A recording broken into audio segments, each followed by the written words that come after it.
देशाच्या कानाकोपऱ्यातून लोक पंढरीला जातात. आपला तो सावळा विठ्ठल कमरेवर हात ठेवून विठ्ठलावर उभा राहून आपल्या भक्तांची वाट पाहत असतो. तसेच एक थोर संत होते, संत एकनाथ महाराज. त्यांची अजून एक कविता सांगणार आहे. एक दिवशी महाराज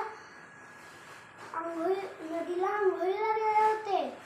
त्यांच्या मागून एक माणूस उभी तिथं आला आणि ते आंघोळीसनं आल्यानंतर नदीसनं बाहेर आल्यावर तो माणूस त्यांच्या अंगावर थुंकला आणि ते जराही रागवले नाहीत.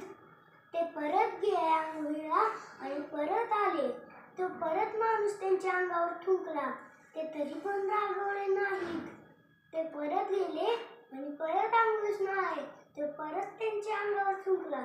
ते तरी पण रागवले नाहीत. असं करत करत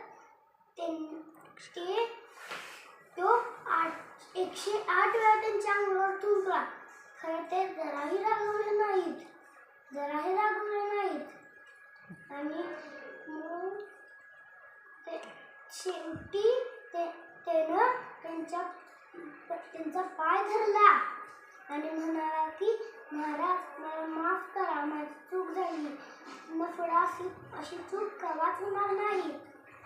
महाराजांनी त्याला माफ केलं. असेच एक ते संत होते. त्यांनी भारुडे, ओव्या,